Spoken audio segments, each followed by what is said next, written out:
Efendim selamlar, Düşmüşler Salonuna hoş geldiniz. Umarım keyifleriniz yerindedir. Bugün Napolyon hesabını kapatıyoruz. Hatta bu hesabı kapatmak adına efendim bugün hızlandırılmış Napolyon biyografisine geçiyoruz.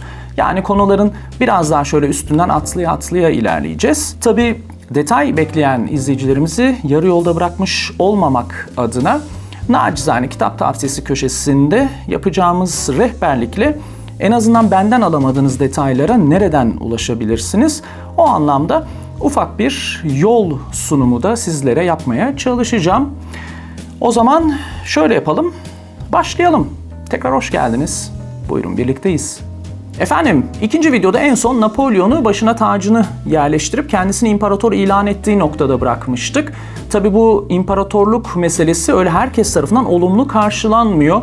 İşte özellikle cumhuriyetçi nüfus olsun, eski devrimci kadro olsun, Napolyon'un bu kendisini imparator ilan etmesini pek olumlu karşılamıyorlar. Hatta tam bir ihanet olarak görüyorlar. Ve sadece Fransa'da da değil efendim, Avrupa'da da aslında hiç küçümsenmeyecek bir nüfus Napolyon'un bu kendisini imparator ilan etmesini öyle pek hoş karşılamıyor.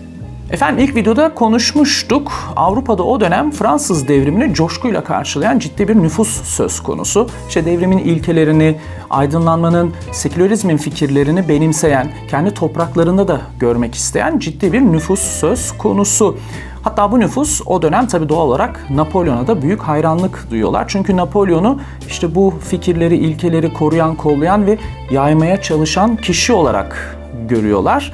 Tabi bu kişi kendisini daha sonradan imparator ilan edince de doğal olarak kendisine sırt dönüyorlar. Efendim bu sırt dönenlerden birisi de dönemin ünlü müzisyeni, ünlü bestecisi Beethoven. Tabii Beethoven öyle siyasi söylemleriyle, siyasi duruşuyla ünlü bir kişi değil. Fakat şunu biliyoruz, Fransız devrimini oldukça olumlu karşılamış bir kişi ve monarşi karşıtı bir aydın. Bu sebeple de işte Napolyon kendisini imparator ilan edince de oldukça büyük bir hayal kırıklığı yaşamış. Hatta denir ki efendim ilk haberi aldığında demek sıradan bir ölümünden başka bir şey değilmiş diyerek aslında Napolyon'a atfettiği 3. senfoninin yazılı olduğu nota kağıtlarını karalayıp, yırtıp, parçalayıp fırlattığı söyleniyor. Yani o dönem Napolyon kendisini imparator ilan etmiş olsa da kendisine bu sebeple sırt çeviren de çok ciddi bir nüfus söz konusu. Efendim geçelim şimdi Napolyon neler yapıyor imparator olduktan sonra. Aslında imparator olduktan sonra Napolyon çok da imparatorluğun keyfini çıkaramıyor. Çünkü Napolyon'un bu andan sonraki bütün kariyeri neredeyse yaşamının sonuna kadar efendim savaşlarda, cephelerde geçiyor diyebiliriz. Şimdi ikinci videoda söylemiştik, Napolyon aslında Britanya'ya bir işgal sürecine, hazırlıklarına giriyor diye. Yani işte Manş Denizi'ni geçip Britanya'ya işgal etmek için hazırlıklara başlamıştı. Fakat planlar değişiyor efendim. Çünkü şöyle, doğuda Avusturyalıların tekrar ve tekrar yine Napolyon'a karşı bir hareketlilik içerisinde olduğunu öğrenince, hatta Ruslardan da destek aldıklarını, Rusların da Avusturyalılara yardım olarak bir ordu gönderdiğini öğrenince efendim Grande Armisi'ni, efendim o dönem Napolyon ordusuna Grande Army deniyor. Grande Armisi'ni Britanya rotasından çevirip tekrar doğuya Avusturyalıların üzerine salıyor. Ve efendim yine çeşitli muharebelerde Rus ve Avusturya ordularını mağlup ettikten sonra, ki şunu söylemek lazım, yine geçmişteki bazı muharebeler gibi karşı taraf sayıca Napolyon'dan üstün olsa da Napolyon dediğim gibi bu muharebelerde üstün gelmiş, hatta Viyana'ya girmiş ve sonunda yine Avusturyalıları bir ateşkes, bir barış sürecine sokmuştur. Efendim tabii ben bu videolarda öyle muharebelerin detayına çok girmiyorum. Fakat bu dönem özellikle Austerlitz Muharebesi oldukça önemli. Gerek işte stratejisiyle, efendim cephe aksiyonuyla, hatta atmosferiyle oldukça önemli bir muharebedir. Napolyon'un yaklaşık 60'ın üzerine bir muharebesi vardır bütün kariyerinde. Bu Austerlitz zaferi onun en büyük zaferlerinden birisi olarak kabul edilir. O yüzden de bunu es geçmeyelim, böyle bir not düşmüş olalım ve yolumuza devam edelim.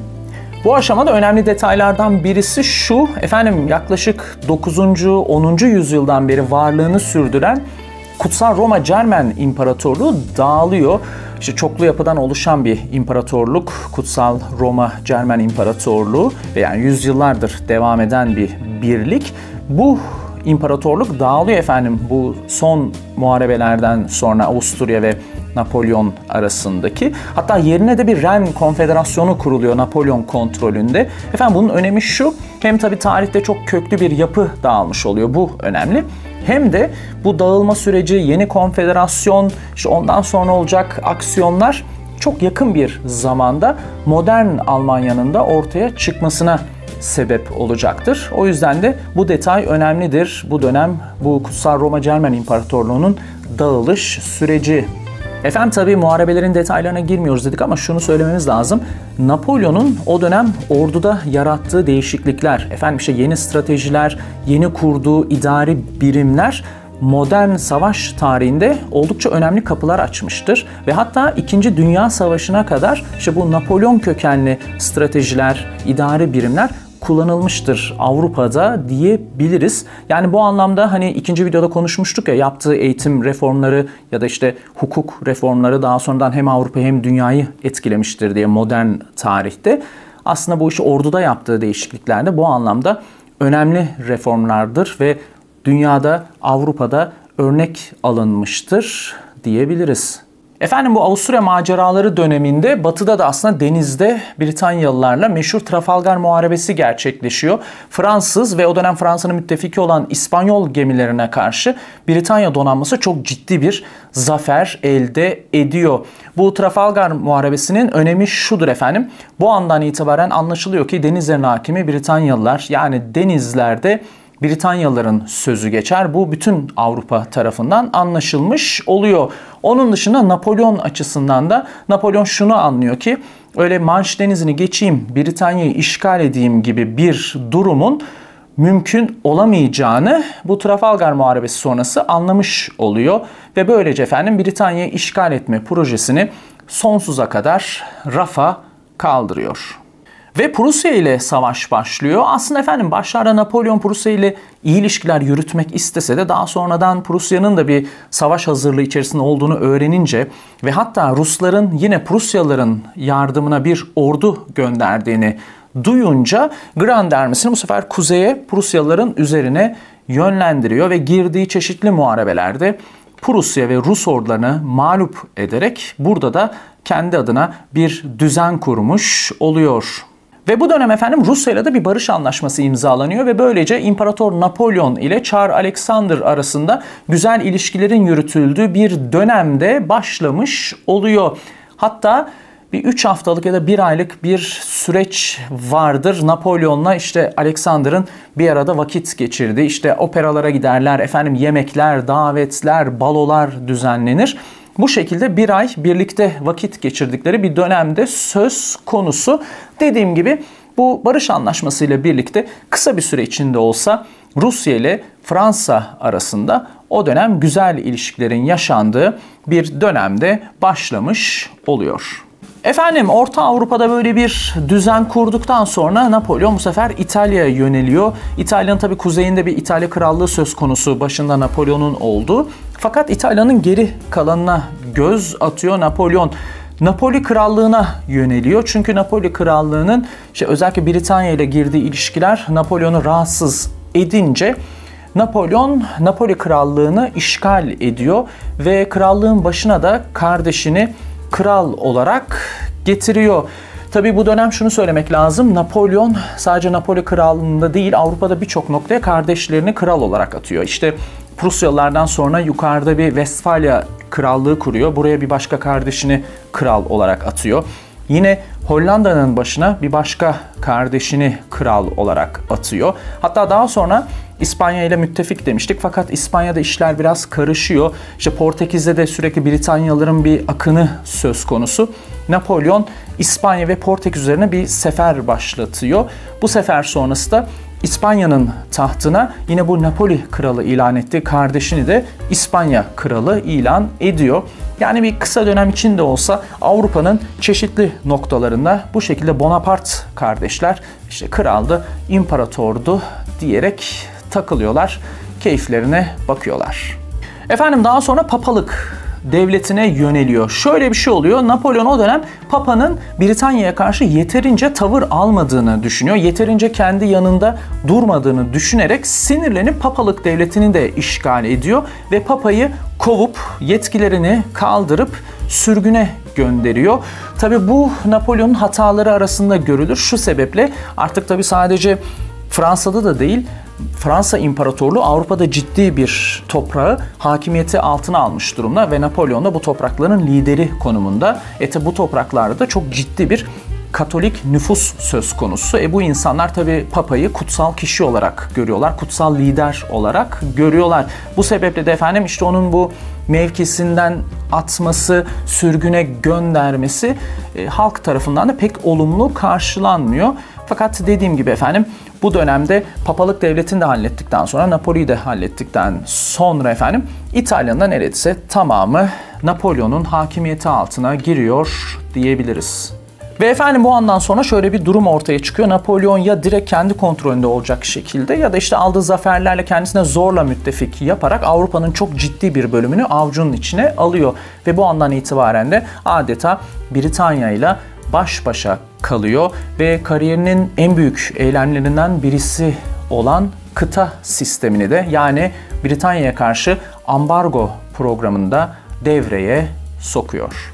Efendim bu kıta ablukası ya da kıta sistemi de denir. Kısaca adı üstünde işte Britanya dediğim gibi bir ambargo programıdır. Yani Britanya'dan Avrupa'ya herhangi bir ürün girmeyecek, Avrupa'dan da herhangi bir ürün Britanya'ya çıkmayacak. Bu şekilde bir ambargo programı başlatıyor Napolyon. Fakat bu ilk başlarda Britanya'nın aleyhine gibi gözükse de uzun vadede ters tepiyor efendim. Napolyon ve Napolyon'a bağlı olan devletler bu işten oldukça zarar görmeye başlıyorlar. Efendim o dönem şimdi Britanya'nın gönderdiği ürünlere, özellikle ham maddelere ihtiyaç duyan, aynı zamanda da Britanya'ya gönderdiği ürünlerle ayakta duran devletler söz konusu ya da bu anlamda iş yapan tüccarlar söz konusu. Bir yerden sonra bu ilişkiler kesilince efendim insanların ekonomileri kötüye gitmeye başlıyor. Devletlerin ekonomileri kötüye gitmeye başlıyor. İlk başlarda Napolyon'a hayranlık duyan, işte o ticareti standartlaştırmasıyla, kurumsallaştırmasıyla ona hayranlık duyan tüccar sınıfı bu andan itibaren yavaş yavaş Napolyon'a sırt dönmeye başlıyorlar. Çünkü ekonomileri, işleri, güçleri etkileniyor. Tabi böyle devletlerin, tüccarların ekonomisi etkilenince tabi halkın, köylünün, şehirlinin de ekonomisi etkileniyor ve bu şekilde artık yavaş yavaş efendim bu ambargoyu delmeye başlayanlar oluyor. Tabii kaçakçılık artıyor. Gümrük memurları yozlaşıyor doğal olarak. Bunun dışında efendim Napolyon'un koca kıtayı kontrol etmesi mümkün değil ve bir yerden sonra efendim bu kıta ablukasının kontrolünü kaybediyor Napolyon diyebiliriz. Hatta bu dönem efendim direkt kendi kardeşi tarafından sırtından hançerleniyor Napolyon. Hollanda'nın başına kral olarak atadığı kardeşi ambargoyu deliyor. Gizli ilişkilerle efendim Britanya ile ekonomik ilişkileri sürdürmeye devam ediyor. Ve bu haberi aldıktan sonra Napolyon oldukça sinirlenip kardeşini tahttan indirip kovuyor. Britanya açısından bakacak olursak tabii dediğim gibi başlarda aslında Britanya'nın aleyhine olmuş gibi görünse de bu iş uzun vadede işine geliyor. Öncelikle tabii Avrupa açısından bakacak olursak Britanya bir şekilde bu ambargoyu delmeyi başarıyor efendim. Gerek kaçakçılık yoluyla olsun, gerek işte gizli görüşmelerle olsun. Çünkü dediğim gibi Avrupa'da birçok devlet, Rusya olsun, Avusturya olsun, direkt Fransa'nın kendi imparatorluğu içerisine girmiş olan devletler olsun, ekonomileri etkilendikçe gizli gizli ilişkiler yürütmeye devam ediyorlar. Bu şekilde Britanya bir yolunu buluyor diyebiliriz. Fakat onun dışında tabii bu limanlar, Avrupa pazarı kendisine kapanınca Britanya bu sefer yeni dünyalara, yeni pazarlara yönelmek zorunda kalıyor. Bunun etkisi şu tabii ki, ileride o hani yakın bir zamanda Büyük Britanya İmparatorluğu, işte dünyanın süper gücü olacak, dünyanın hakimi olacak Büyük Britanya İmparatorluğu içinde aslında ufak bir kıvılcım, ufak bir destek olmuş gibi görünüyor bu kıta ablukası. Yani Napolyon istemeden de olsa Britanya'ya yürü ya kulum demiş oluyor bu kıta ablukası, bu ambargo programıyla. Ve efendim geldik Napolyon'un asıl çöküşüne sebep olacak olan meşhur Rusya seferine. Efendim bu seferin hem özel hem de işte siyasi, ekonomik çıkar çatışmalarından kaynaklı sebepleri mevcuttur. Özel sebeplere bakacak olursak Josephine ile Napolyon'un bir türlü çocukları olmuyor efendim ve Napolyon bir yerden sonra artık bu işten rahatsız olmaya başlıyor. Çünkü bir erkek veliaht, yani kendisinden sonra tahta çıkacak olan bir erkek çocuk istiyor ve bu şekilde çocukları olmayınca da bir türlü işin sonunda Napolyon o büyük aşkı Josephine'den boşanma kararı alıyor. Efendim tabii bir not düşelim, burada büyük aşkı dedik. Şimdi diyeceksiniz ki ya kardeşim adam bir sürü çapkınlık yapmış, sevgilileri olmuş, metresi olmuş, ne büyük aşkı. Tabii bu kendi söylemi. Napolyon her zaman ileride hatıralarında olsun, mektuplarında olsun, işte insanlarla sohbetlerinde olsun Josephine duyduğu aşkın bambaşka olduğunu, ona karşı hissettiklerini hiçbir kadına karşı hissedemediğini ve her zaman en büyük aşkının, ki ileride ikinci evliliğini yapacak, ona rağmen her zaman en büyük aşkının Josephine olduğunu da belirtmiş efendim. Hatta Josephine Napolyon'dan erken hayatını kaybediyor. Yani daha önce hayatını kaybediyor. Napolyon bu haberi aldığında oldukça üzüldüğü ve bir süre kendisini kapatıp kısa bir dönem içinde olsa ciddi bir depresyon süreci geçirdiği de söyleniyor. Yani bunda not düşebiliriz. Nasıl oluyor büyük aşk diye soranlar olursa. Efendim tekrar dönecek olursak dediğim gibi Napolyon Josephine'den boşanıyor ve kendisine yeni bir eş arayışına giriyor ve iki kişiyi gözüne kestiriyor. Birisi Avusturya İmparatoru Frans'ın kızı Marie-Louise, bir diğeri ise Rus çarı Alexander'ın kız kardeşi. Efendim burada bir de tabii siyasi ve ekonomik çıkar çatışmalarını devreye sokacak olursak o dönem Rusya ile Fransa arasında başta kuzeyde İsveç ve Finlandiya üzerinden olmak üzere, güneyde de yine Osmanlı'nın Balkanlardaki toprakları ve yine Polonya üzerinden olmak üzere çeşitli çıkar çatışmaları söz konusu. Yani İmparator Napolyon ile Çar Alexander buralarda pek anlaşamıyorlar diyebiliriz. Tabi bunun yanında efendim kıta ablukası da oldukça etkili oluyor bu ilişkilerin bozulmasına. Çünkü o dönem sadece Britanya'dan gelemeyen mallar değil, Rusya'nın Britanya'ya çıkaramadığı, başta kerestecilik olmak üzere çıkaramadığı mallar üzerinden de ekonomisi oldukça olumsuz yönde etkileniyor. Ve bir yandan sonra da Rus çarı artık bu işin devam edemeyeceğini farkına varıyor. Bu işten rahatsız oluyor. Bu sebeple de efendim Napolyon'la yavaş yavaş ilişkiler bozuluyor. Tabi bunun yanında özel hayat demiştik. Orada da Napolyon'un ikili oynadığını öğrenince efendim, yani hem kendi kız kardeşi hem de İmparator Fransa'nın kızıyla ilgilendiğini öğrenip bir de üstüne kız kardeşi değil de İmparator Fransa'nın kızıyla evlendiğinin haberini alınca da artık bütün ilişkileri sonlandırıyor. Kendisini oldukça aşağılanmış hissediyor ve işin sonunda generallerine orduyu hazırlamaları için emirlerini veriyor ve Napolyon'la bütün ipleri koparıyor. Efendim tabi burada hemen bir ara not düşelim. İmparator Napolyon Fransız'ın kızı Marie-Louise ile evleniyor ve gerçekten de bir erkek çocukları da dünyaya geliyor. Fakat bu çocuk çok fazla yaşamıyor. 21 yaşındayken bir hastalığa yakalanıp hayatını kaybediyor. Efendim sefere dönecek olursak tabii Rusya ile ilişkiler sonlanınca bir de Rusların ordularını hazırlamakta olduğunu öğrenince Napolyon da kendi ordusunu bir hazırlık sürecine sokuyor. Tabii Fransa İmparatorluğu çok geniş topraklara hakim olduğu için de efendim çeşitli devletlerden, kültürlerden topladığı askerlerle birlikte Grande Armisi'ni neredeyse 650 bine yakın bir sayıya çıkarıyor. Bu ordu için insanlık tarihinde bu şekilde derleme olarak oluşturulmuş en büyük ordu olduğu söyleniyor. Ve efendim bu Grande Armisi'ni arkasına alan Napolyon, dediğim gibi işin kökünden çözümü için Rusya'nın üzerine yürüyüşüne başlıyor. Efendim biliyorsunuz tabi bu Rusya seferi oldukça meşhurdur. İşte Rusların o kendilerine has stratejileri olsun, Napolyon'u Rusya'nın içine çeke çeke bitirişleri olsun, Moskova'nın yakılışı olsun. Oldukça epik ve tabi sonucuyla da oldukça trajik bir seferdir bu Rusya seferi. Efendim hastalıklar, stratejik hatalar. Napolyon için daha önce ne demiştik? En büyük yeteneklerinden birisi işte orduyu hızlı yürütmesi, ordu birimleri arasındaki iletişimi çok iyi kurması, işte akıllıca stratejileri derken bu yeteneklerin hiçbirini bu Rusya seferinde sahaya süremiyor. Zaten bu kadar büyük bir orduyu kontrol etmek mümkün değil. Bunun yanında tabii Rusların doğru atakları, doğru geri çekilişleri, elbette en büyük müttefikleri, coğrafyaların zorlu iklim şartları da eklenince Napolyon her ne kadar Moskova'ya kadar girmiş olsa da, ki Ruslar efendim Moskova'yı da yakıyorlar. Moskova'nın neredeyse tamamı yanıp tutuşup kül oluyor ve işin sonunda Napolyon geri çekilmek zorunda kalıyor. Efendim işte Ruslar bu geri çekilme stratejilerinde her şeyi yakıp yıkarak geri çekiliyorlar ki işte Fransız ordusu ve Napolyon zor durumda kalsın diye, işte başta erzak ve işte yiyecek içecek olmak üzere ellerine bir şey geçmemesi adına her şeyi yakıp yıkarak geri çekiliyorlar. İşin sonunda dediğim gibi göz bebekleri Moskova'yı dahi yakıyorlar efendim ve şehrin tamamı neredeyse yanıp tutuşup kül oluyor. Napolyon Moskova'ya girdiğinde cayır cayır yanan bir şehirle karşılaşıyor ve bu andan itibaren de bu işin daha fazla ileri gidemeyeceğini anlayıp geri çekilme kararı alıyor.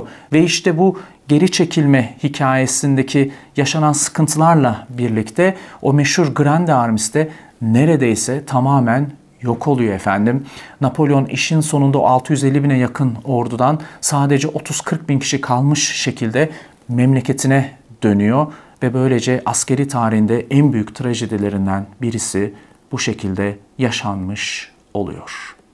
Tabii efendim Napolyon Fransa'ya döndükten sonra tekrar bir ordu toparlaması yapıyor. Ancak işler artık terse dönüyor. Bir kere Rusya'daki çöküşten sonra müttefik devletler tekrar bir cesaret bulup Britanya önderliğinde yeniden bir koalisyon oluşturuyorlar ve Napolyon da tekrar birçok cephede savaşmak durumunda kalıyor.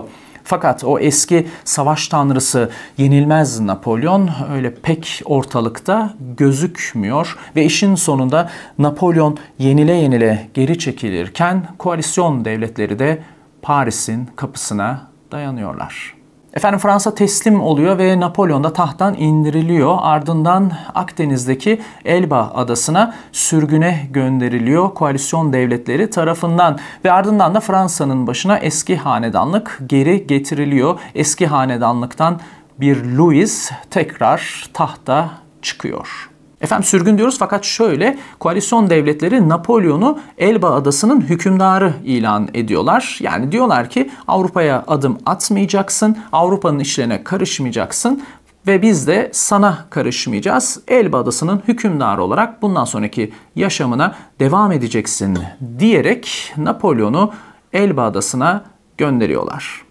Gerçekten Elba Adası'na ilk gittiğinde Napolyon idari işlerle uğraşıyor. Hemen işte modern seküler yapılar üzerine yoğunlaşıyor. Yeni bir eğitim reformu, yeni bir hukuk reformu, işte binalar inşa etme, yollar inşa etme derken Napolyon efendim Elba Adası'ndaki hükümdarlığına başlıyor. Peki bitti mi Napolyon'un hikayesi? Elbette bitmedi efendim. Yerinde duramayan Napolyon biz daha ölmedik diyerek gizlice Elba Adası'ndan kaçıyor ve tekrar tahta çıkmak için Güney Fransa'dan memleketine giriş yapıyor.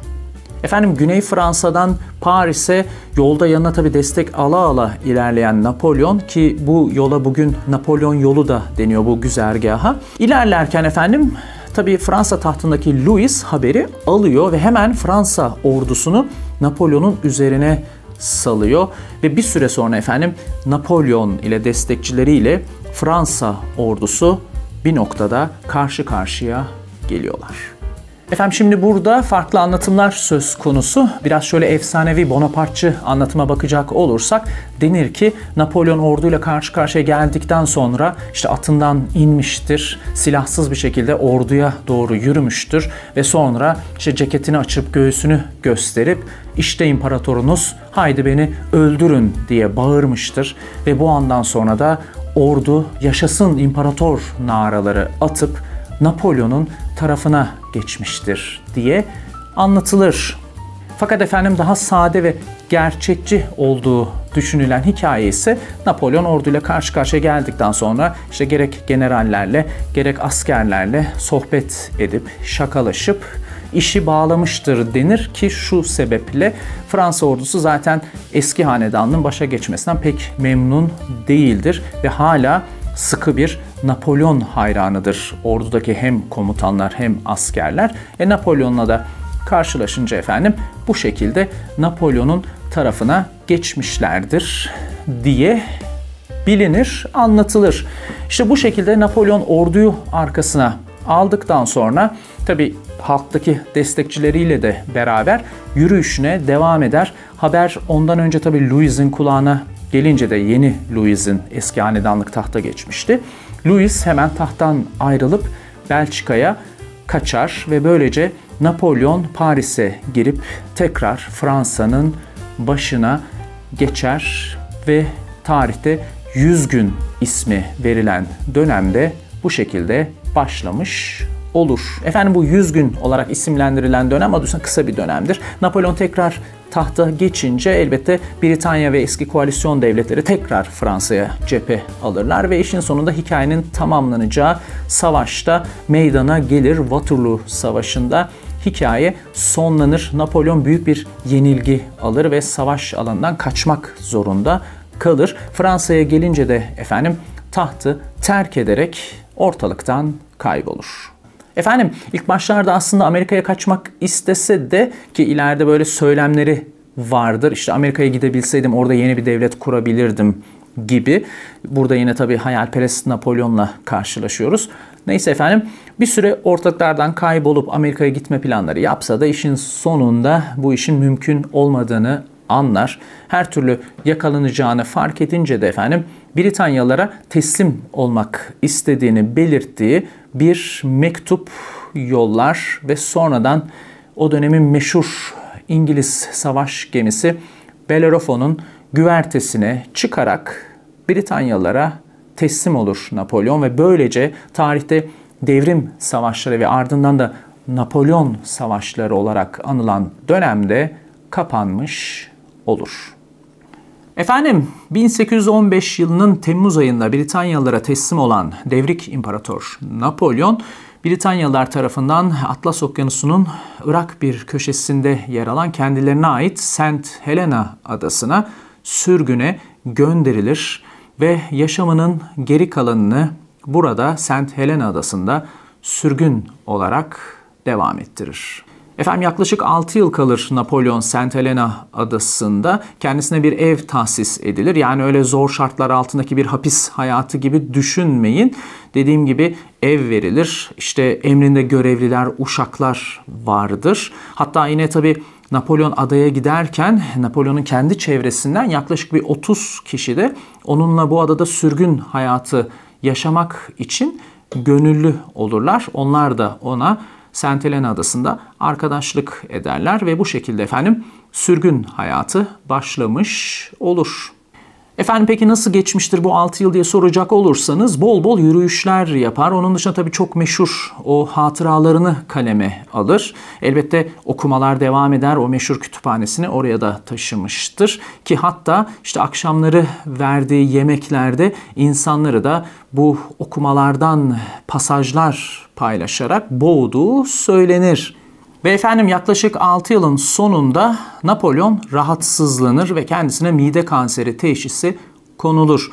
Bir süre bu hastalıkla boğuştuktan sonra 1821 yılında Korsika göçmeni Fransız general, 1. konsül, İmparator Napolyon, tarihin en önemli kişiliklerinden birisi olan Napoleone di Bonaparte yaşamını yitirir efendim.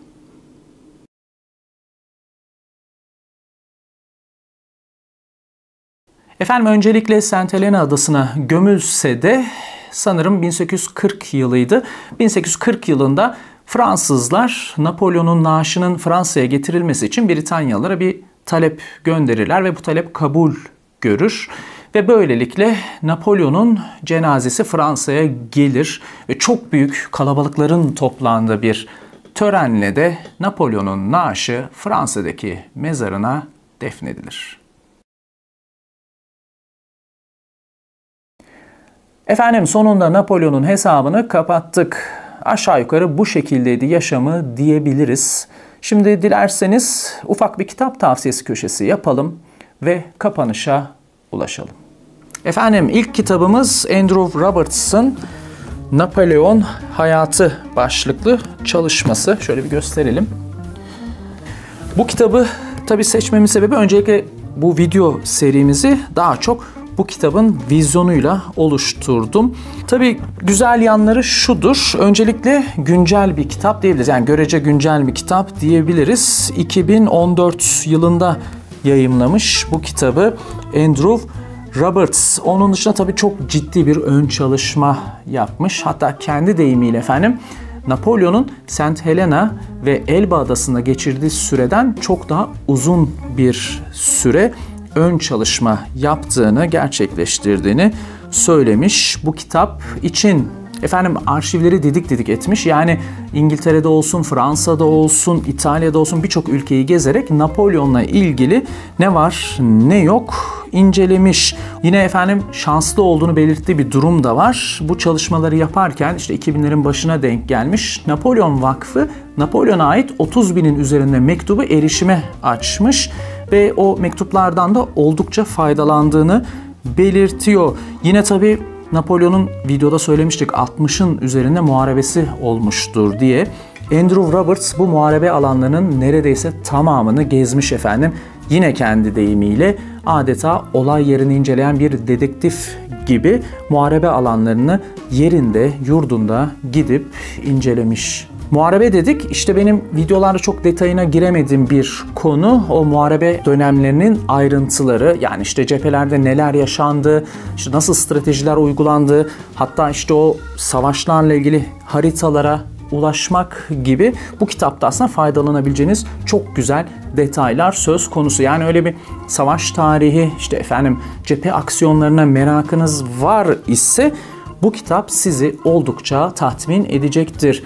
Yine onun dışında Napolyon'la ilgili benim girmediğim fakat kendisinin işte karakteriyle ilgili olsun, huyu suyu nedir, zevkleri nedir, onun dışında işte nasıl bir insandır Napolyon, onunla da ilgili bu kitapta oldukça güzel detaylar var diyebiliriz.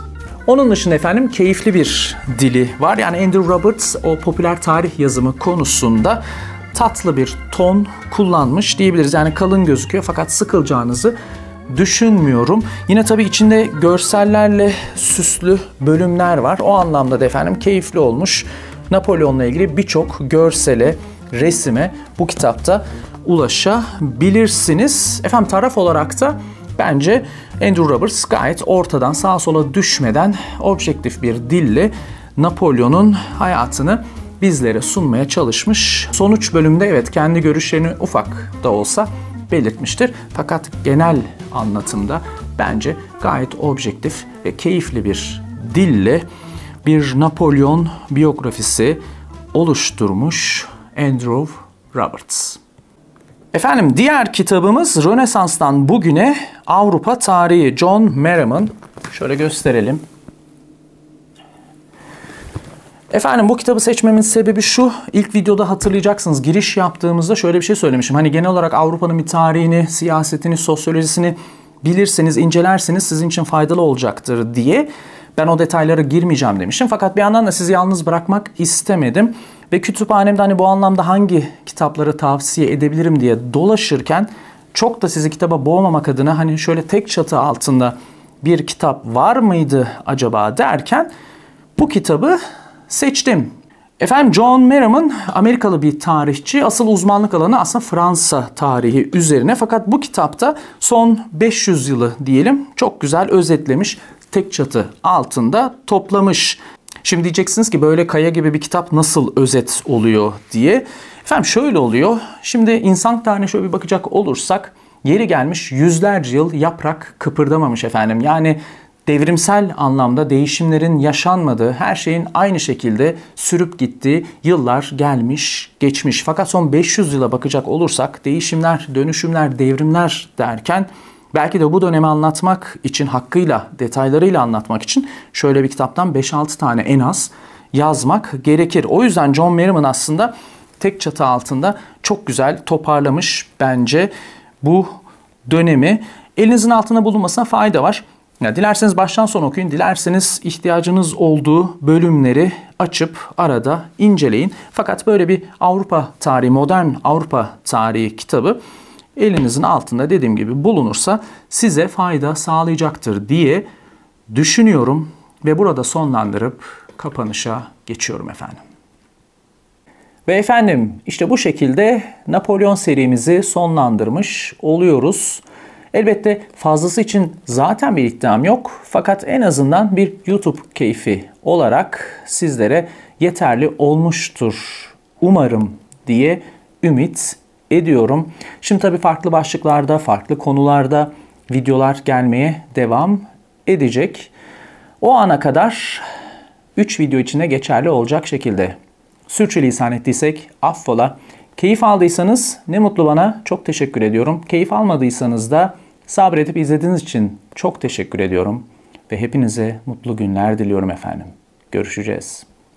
Bay bay.